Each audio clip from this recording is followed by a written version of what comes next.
At CES 2023, Luke and myself saw the Thermaltake Ceres 500 and we liked it. So Thermaltake sent us a sample in snow white to take a closer look. They also sent us the optional LCD panel that goes down there. So we're going to have some fun and build a PC in the Ceres 500 Snow. This is a feature rather than a review, but that's not going to prevent me from giving you some facts and figures about the Ceres 500. So the case comes in two colours, black and white. They're priced the same as each other at £160 here in the UK, and the accessory LCD panel is priced at £110 in the UK. So the LCD, which goes down there and can be used to display CPU temperature or the weather should you wish, that's a significant extra to the price of the case. We have a tempered glass panel on the main side, which is not tinted. That gives you access to the interior. As you can see, there is a lot of mesh going on, and we hope that means good airflow. Some of the holes in the power supply shroud are threaded, and those holes can be used to secure this GPU support. So if you're installing a big, heavy, modern graphics card, Thermaltake has you covered. The front I/O panel is indeed on the front, but to one side. So if the case is to your right-hand side, it's good. If it's to the left-hand side, might be a problem. Includes both USB Type A and Type C. Top panel, two thumb screws, away it comes. Thermaltake includes the hardware that you'll use if you wish to mount your GPU vertically. The rear panel rotates 90 degrees, so that makes life easy as well, but you will require a PCI Express riser cable, and that can be 40, 60, maybe even £80, so a significant cost, but the feature is included. You can install three 120 or 140mm fans in the roof. You can install a 360 cooler or a 280 cooler. The front panel simply pulls off, revealing three 140mm fans. And we have this interesting metal accent plate, which I personally like. However, if you're buying an all-white case, you might want it to be all white. That's not white, that's not white. I personally like the little bit of contrast, but it's very much a matter of personal taste. As you can see, you get four CT140 ARGB fans included, and that is a significant part of the cost of this case. These are new fans, and Thermaltake thinks very highly of them. Around the right hand side, we have three thumb screws securing the right hand panel. And there we have a back panel with some cable management features. You'll also see we have some drive mounts, more drive mounts,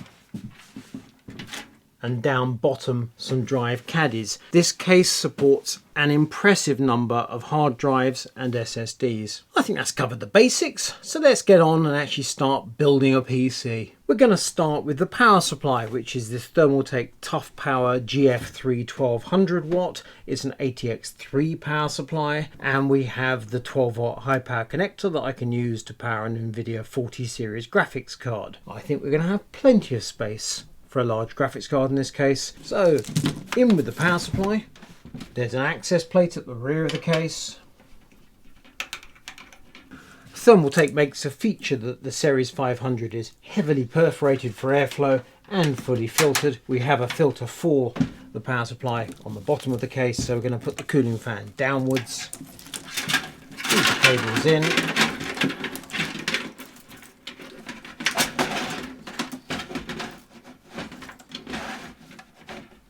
And screw it in place.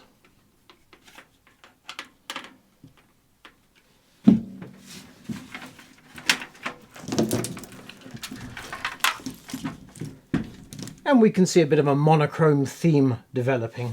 For the motherboard assembly, we have this MSI MPG Z790 carbon Wi-Fi, allying that with an Intel Core i9 13900K CPU.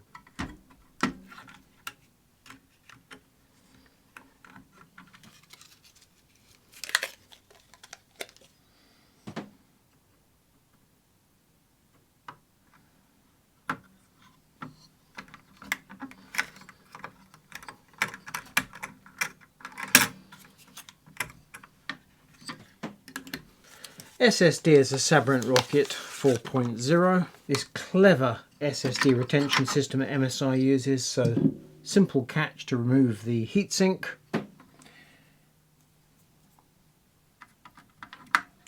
SSD in place.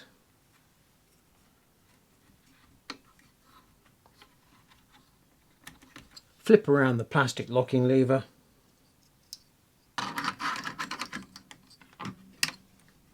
There we go, job done.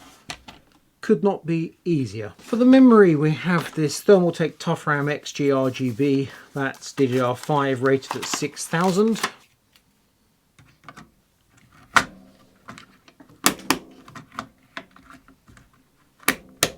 Looks very smart and it suits the theme very nicely. With the motherboard installed, my next step is to install the optional LCD screen, which is dead straightforward. Off with this small panel. I've already connected the USB 2 cable, which is used to power the panel. Plug that in. In with the new panel and secure it with these two small screws.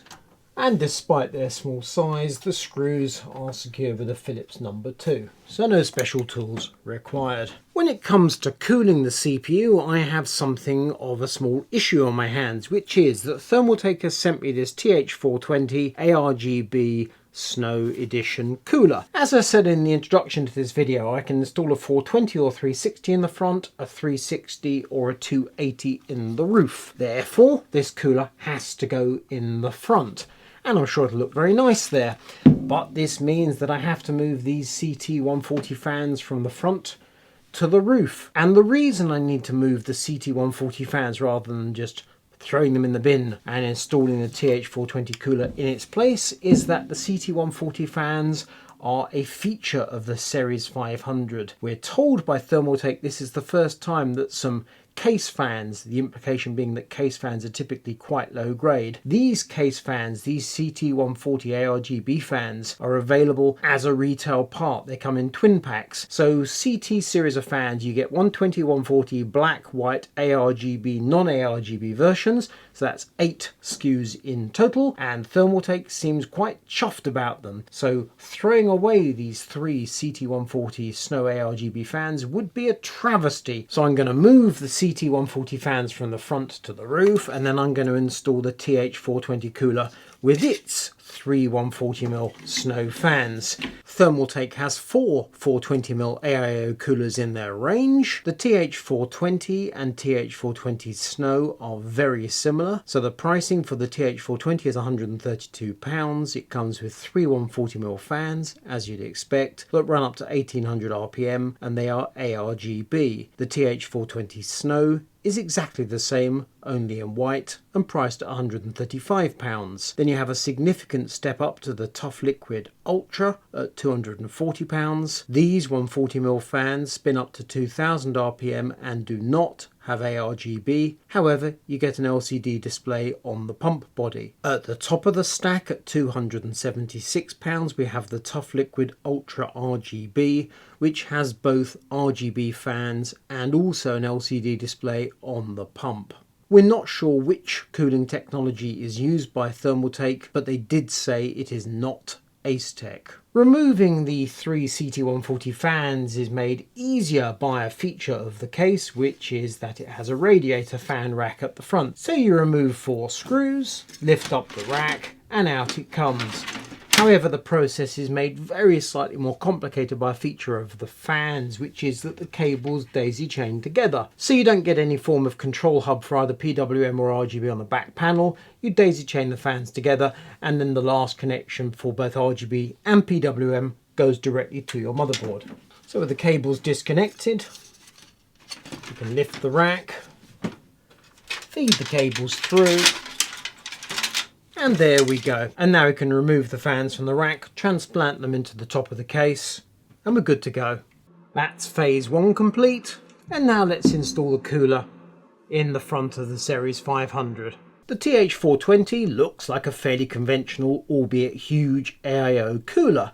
So Thermaltake tells us the hose lengths have been increased in previous models from 400mm to 460mm, so the pump can reach your CPU. As Thermaltake's webpage tells us, this is a cooler that is suitable for the latest processors, such as our Core i9-13900K. The radiator is aluminium and the pump body uses copper. The fans run up to 1800 RPM and are PWM controlled, and when we look closer at the webpage we see they are CT140s. And when we look at the fans themselves, the sticker on the back of the motor says TT1425, which is Thermaltake 140mm 25mm thick. But here we go on the PWM connector, CT140. So I had absolutely no need to move the fans from the front of the case to the roof, because these three fans and these three fans are identical. It does, however, give me a chance to talk about these pieces of plastic. These clips are to secure your ARGB connectors. So if we take two of the fans,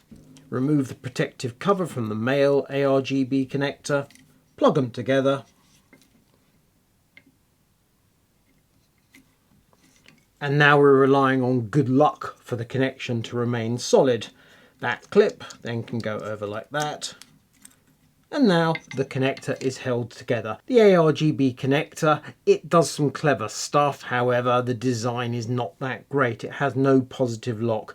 These plastic clips get around that. The fans in the Series 500 do not come with these clips, but aftermarket fans, such as the fans with the AIO, do. So now I've realized that I've wasted my time moving these fans around. I can install these fans on the rad, put the assembly in the front of the case, and then install the cooler on our Core i9 CPU. The TH420 is a tight fit at the front of the Series 500, but it slips into place with a small amount of clearance once we've removed one of those fans in the roof of the case. So we now have 3 fans at the front, 2 fans in the roof, and 1 fan at the rear. For the graphics card, I'm using a Gigabyte RTX 4080 Gaming OC, which is a huge piece of hardware and will show off the Series 500, I think, to best effect.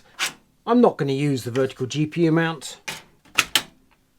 That looks pretty good to my eyes, but I think we'll give this GPU support a quick whirl to see what effect it has. It's not the smartest piece of hardware I've ever seen, but it seems to do a fine job. So well done, Thermaltake. Okie dokie, it's time to put on the remaining panels, and we can get the PC running and see the LCD display in action. By default, the LCD panel on the side of the Series 500 case shows CPU temperature. You can show any one of a number of parameters using Thermaltake's RGB Plus software, but I've chosen to swap data for a Kit Guru logo. The Series 500 build is finished. I think it looks rather smart. The CT140 fans RGB looks very pleasant. The PC is complete.